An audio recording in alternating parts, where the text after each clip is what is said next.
হেমতাবাদে কোনো রাস্তার ধারে, নর্দমায়, জলাশয়ে বা অন্য কোনো অননুমোদিত যেখানে জায়গায় সেখানে বর্জ্য ফেলাটা সম্পূর্ণরূপে নিষিদ্ধ।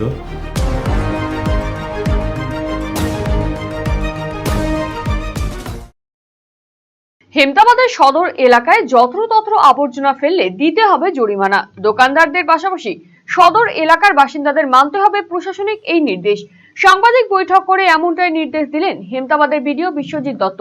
হেমতাবাদ সদর এলাকায় শুরু হওয়ার পাশাপাশি হেমতাবাদ ব্লক জুড়েই 15ই আগস্ট থেকে এই নির্দেশ লাগু করা হয়েছে। গৃহস্থ থেকে দোকানদার সকলকেই ব্লক প্রশাসনের দেওয়া নির্দিষ্ট গাড়িতে পৃথক করে আবর্জনা ফেলতে হবে। নির্দেশ না মানলে আর্থিক জরিমানার পাশাপাশি আইনি পদক্ষেপের হুঁশিয়ারি দিয়েছেন হেমতাবাদের বিডিও। পাশাপাশি তিনি বলেন, একাধিক টিম হেমতাবাদ ব্লক জুড়ে সারপ্রাইজ ভিজিটেও বের হবে প্রশাসনের আধিকারিকেরা। আমরা আমাদের গোটা হেমতাবাদ ব্লকেই 5টা গ্রাম পঞ্চায়েত আছে, সেখানে 5টা গ্রাম পঞ্চায়েতে 5টা SWM ইউনিট আছে। সেগুলো কাজ করছিল, কিন্তু নতুন করে উদ্যোগ নেওয়া হয়েছে যে যাতে গোটা পরিচ্ছন্ন হেমতাবাদ অভিযান বলে একটা আমরা কর্মসূচি হাতে নিয়েছি। এখানে প্রতিটি বাড়িতে থেকে আমাদের ইলেকট্রিক যে ভেহিকেলগুলো আছে, সেই ভেহিকেলগুলো, ইলেকট্রিক ভেহিকেল প্রত্যেকটা বাড়িতে যাবে, তাদের নির্দিষ্ট বর্জ্য সংগ্রহ করবে এবং সেগুলো আমাদের যে SWM ইউনিট সেখানে নিয়ে আসবে। সেখানে সেগ্রিগেশন করা বা সেগুলোকে আমরা পরবর্তী প্রক্রিয়াটা করব সেখানে। কিন্তু ইতিমধ্যে আমরা দেখছিলাম যে আমাদের হেমতাবাদ প্রপারেও দেখেছি বা অন্য গ্রাম পঞ্চায়েতেও দেখেছি যে তারা সাধারণ মানুষ তাদের বা অথবা দোকানদার, ব্যবসায়ীরা বাইরে নোংরা আবর্জনা উঁচু করে রেখে দিচ্ছে, ফেলে রাখছে। হেমতাবাদ বাজারের মধ্যেও দেখেছি যে খুব নোংরা আবর্জনা পড়ে থাকছে। আমরা সেই জন্য আমরা মাইকিং করছি যে আমাদের সমগ্র হেমতাবাদে কোনো রাস্তার ধারে, নর্দমায়, জলাশয়ে বা অন্য কোনো অননুমোদিত যেখানে জায়গায় সেখানে বর্জ্য ফেলাটা সম্পূর্ণরূপে নিষিদ্ধ, সেটা ঘোষণা করেছি। এবং প্রত্যেকের কাছে আমাদের প্রতিদিন গাড়ি নির্দিষ্ট রুট করেছি, তারা গাড়িগুলো সেই রুটে প্রত্যেকের বাড়িতে যাবে। হেমতাবাদবাসীর কাছে অনুরোধ যে আপনারা সবাই সেই গাড়িতেই নোংরা ফেলবেন, অন্য কোথাও ফেলবেন না।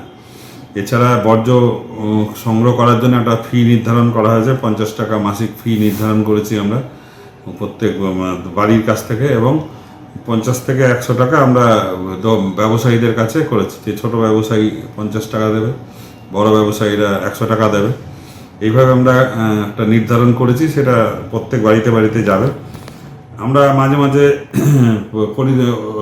অভিযান করব, হঠাৎ করে আকস্মিকভাবে আমরা ইনকোয়ারি করব, MLA সাহেব করবেন, আমি করব, পুলিশ করবে, গ্রাম পঞ্চায়েত কর্তৃপক্ষ করবে। আমরা না বলেই যাব, হঠাৎ করে যাব।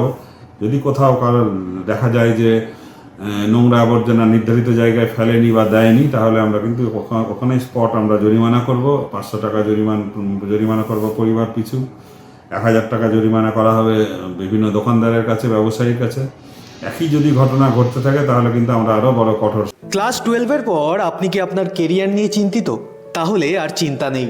এবার আপনার শহর রায়গঞ্জেই সিকিম মণিপাল ইউনিভার্সিটির তত্ত্বাবধানে অনুষ্ঠিত হতে চলেছে সবচেয়ে বড় কেরিয়ার কাউন্সেলিং কাম গাইডেন্স প্রোগ্রাম মার্গদর্শন, যেখানে উপস্থিত থাকবে বিশ্ববিদ্যালয়ের সমস্ত বিশেষজ্ঞ প্রফেসর। এছাড়াও সকল ছাত্রছাত্রীদের জন্য থাকবে কুইজ কন্টেস্ট, প্যানেল ডিসকাশন এবং Q&A সেশন। নিজেদের কেরিয়ারকে একটি সুনির্দিষ্ট পথে এগিয়ে নিয়ে যেতে আপনাদের সাহায্যার্থে আমরা আসছি আপনার শহরে। 31শে মে 2026, রায়গঞ্জ ইনস্টিটিউট হল, থানা রোড। দেখা হচ্ছে ঠিক সকাল 11টায়। এখন আপনার প্রিয় রায়গঞ্জ শহরের বুকে মোবাইল এবং নানান ধরনের নিত্য প্রয়োজনীয় ইলেকট্রনিক্স এবং ইলেকট্রিক সামগ্রীর বিশাল সম্ভার অত্যন্ত সুলভ মূল্যে এই সমস্ত সামগ্রী পেতে আজই আসুন মুক্তি স্টুডিও ও সুপার কালেকশনে। Surya, Khaitan, Kent, Nokia, Oppo, itel, Realme, T Series সহ নানান বিখ্যাত কোম্পানির সুপার কালেকশন আপনার মন জয় করবে। তাই মনের মতো fan, electric iron, geyser, water purifier, sound system, TV, washing machine সহ বিভিন্ন কালেকশন পেতে আজই চলে আসুন রায়গঞ্জ স্টেশনের সম্মুখ ও উকিলপাড়া কমল টকিজ সংলগ্ন সুপার স্টকিস্ট মুক্তি স্টুডিও ও সুপার কালেকশনে। মুক্তি studio and super collection, station road, Mohanbati, Raiganj.